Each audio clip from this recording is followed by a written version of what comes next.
Hello friends, welcome back to my channel. आज हम बात करेंगे एक फैसिनेटिंग टॉपिक की, Fibonacci in trading, nature meets market. थोड़ा हिस्ट्री और थोड़ा कॉन्टेक्स्ट पे आ जाते हैं। सो बेसिकली आप सभी को पता होगा कि फिबोनाची सीरीज़ क्या होती है। सो फिबोनाची सीक्वेंस जो है वो 0, 1, 1, 2, 3, 5, 8, 13 ऐसे बनते जाती है। तो ये सीरीज़ सबसे पहले तो कैसे बनती है, जैसे यहाँ पे 0 नंबर है और 1 नंबर है, उसको अगर हम ऐड करेंगे तो 1 बनेगा। 1 और 1 को ऐड करेंगे तो 2, 2 और 1 को ऐड करेंगे तो 3, 3 और 2 को ऐड करेंगे तो 5। तो वैसे ही ये सीरीज़ बनते जाती है। तो थोड़ा हम कॉन्टेक्स्ट पे आ जाते हैं यहाँ पे। इटालियन मैथमेटिशियन लियोनार्डो फिबोनाची ने लाइबर अपेची लिखकर वेस्टर्न वर्ल्ड को फिबोनाची सीक्वेंस से इंट्रोड्यूस कराया। इस एक सीक्वेंस ने अरिथमेटिक सिस्टम्स को रिवोल्यूशनाइज कर दिया। मैथ्स और नंबर थियोरी से लेकर आर्किटेक्चर तक फिबोनाची सीक्वेंस ने हमेशा एक नेचुरल ऑर्डर दिखाया है, बट ट्रेडर्स के लिए ये सीक्वेंस एक सीक्रेट वेपन बन चुका है for spotting support and resistance zones. अगर हम यहाँ पे गोल्डन रेशो की बात करें तो 1.618 एक मैजिक से कम नहीं है। सीक्वेंस के किसी भी नंबर को उसके पहले वाले नंबर से डिवाइड करेंगे तो यहाँ पे रेशो 1.618 के पास पहुँचता है, which is nothing but the famous golden ratio. अगर हम यहाँ पे देखेंगे तो 5 को अगर हमने 3 से डिवाइड किया तो 1.66 बना। 8 को अगर 5 से डिवाइड किया तो 1.6 बना। तो ओवरऑल अगर हम ऐसे डिवाइड करते जाते हैं सीक्वेंस को तो नियरली उसका नंबर 1.618 ही आता है। अब यहाँ पे कुछ की रिट्रेसमेंट लेवल्स है। 23.6%, 38.2%, 50%, 61.8%, 78.6%। इन्हें अगर चार्ट पर प्लॉट करके हम प्रेडिक्ट करते हैं कहाँ प्राइस स्टॉल, रिवर्स या एक्सेलरेट करेगा। ट्रेडर्स इसको मार्केट का जीपीएस भी कहते हैं। अगर हम कुछ एग्जांपल्स देखें तो नेचर से मार्केट तक उसके एग्जांपल्स हमें मिल जाते हैं। सनफ्लावर स्पाइरल्स, पाइन कोन्स और सीशेल सभी में 5, 8, 13 या 21 पेटल्स या स्पाइरल्स मिलते हैं, बिल्कुल वही फिबोनाची नंबर्स। और मार्केट के पैरेलल कैसे चलता है, जैसे नेचर में ऑर्डरली ग्रोथ होती है वैसे ही प्राइस चार्ट्स में भी ऑर्डरली पुलबैक और एक्सटेंशंस दिखते हैं।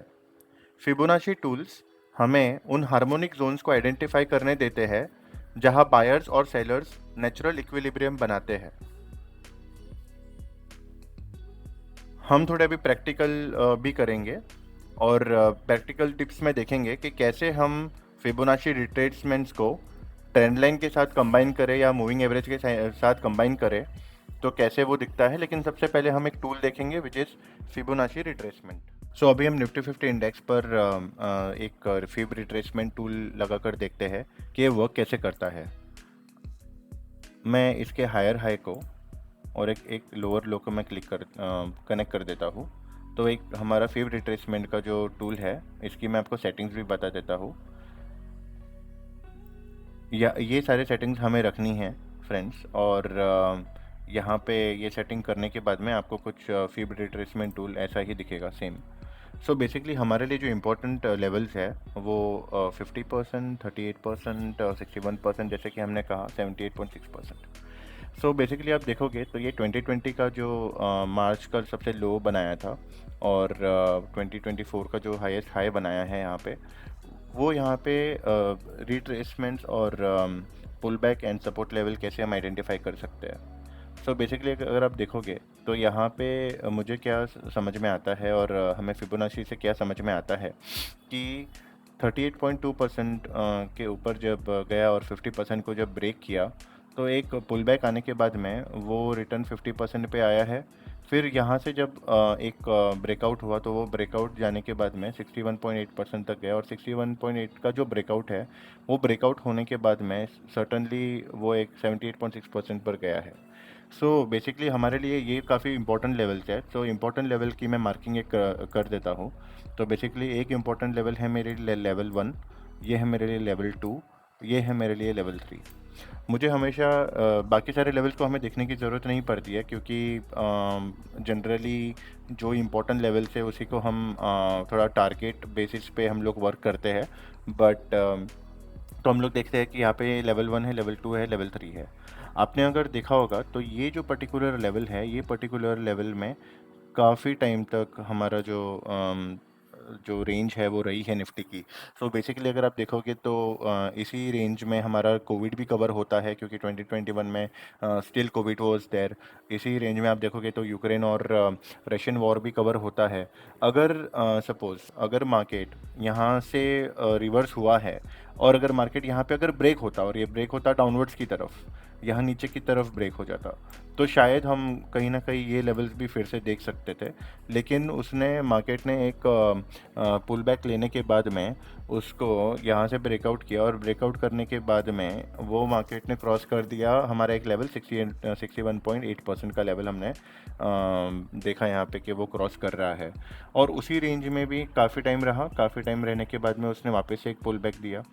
अब अगर हम आज की तारीख में देखें तो ये हालांकि हमारा फेब 25 तक का चार्ट है। बट अगर हम इसको वीकली में देखते हैं, और वीकली के बाद में डेली में देखते हैं कि ये कैसे दिख रहा है, और मैंने अभी कोई सेटिंग्स चेंज नहीं की है, ठीक है, मैंने अभी कोई भी सेटिंग्स चेंज नहीं की है। So let it be. अभी हम वीकली में देखते हैं, और वीकली में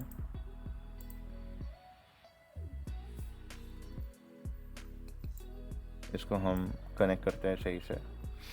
तो अगर आप देखोगे तो इसी समय पे मेरा जो फिबोनाची रिट्रेसमेंट टूल है वो इसी तरीके से वर्क कर रहा है कि ये रेंज मुझे सेम दिख रही है, और यही रेंज में मैं ये दिख रहा हूँ कि पर्टिकुलर सपोज अगर यहाँ से भी अगर नीचे भी आता है कहीं, तो ये यहाँ पे एक बार टेस्ट करेगा निफ्टी, और अगर यहाँ से कहीं नीचे चले जाता है, और हमने देखा भी कि ये लेवल्स पर आने के बाद में भी वो एक पुल बैक आया, और पुल बैक आने के बाद में भी उसके रेजिस्टेंस पे जाने की कोशिश करता रहा है।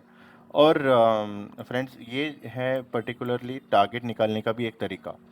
तो अगर हम देख रहे हैं कि यहाँ पे जो लेवल है विच इज़ नथिंग बट, अगर मैं सपोज़ ये लेवल को लेवल 4 भी मानता हूँ, तो कहीं ना कहीं ये लेवल तो खैर काफ़ी बड़ा हो गया। मैं एक काम करता हूँ, एक इसके सेटिंग्स में जाने के बाद मैं 1.272 ओपन करता हूँ और क्लिक करता हूँ यहाँ पे, तो मेरे चार्ट में वो प्लॉट हो जाएगा।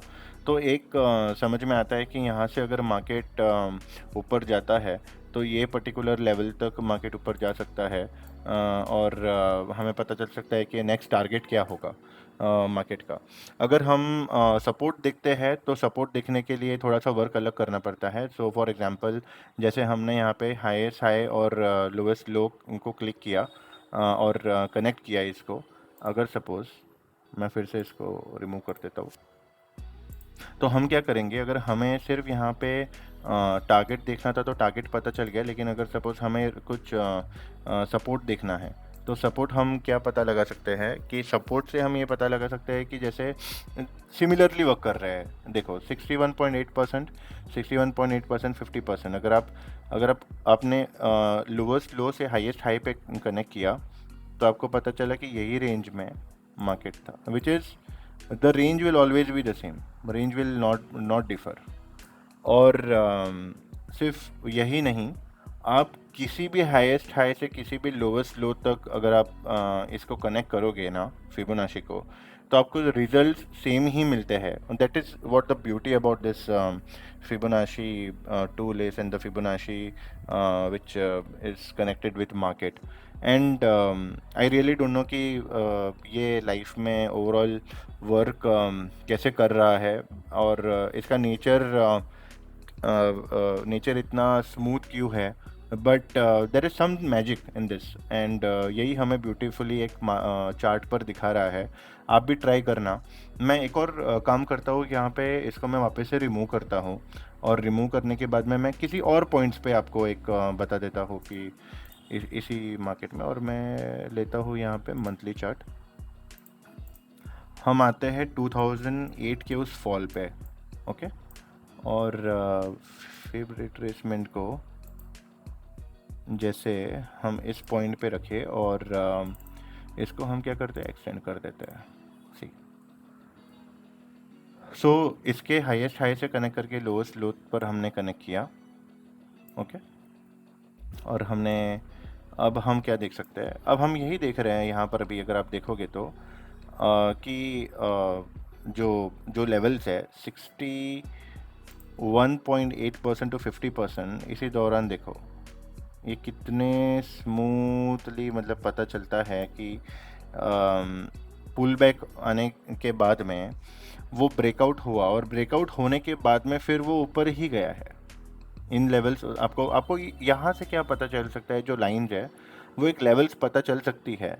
But if you see this thing ना, 61.8%, 61.8% पे वो कई बार रिवर्स हुआ, बट रिवर्स होने के बाद में एक जब ब्रेकआउट होता है तो इससे हमें ये पता चलता है ओवरऑल कि मार्केट का ट्रेंड क्या हो सकता है, मार्केट का ट्रेंड क्या होने वाला है, और एटलीस्ट हमें कुछ सपोर्ट जोन्स पता चलते हैं।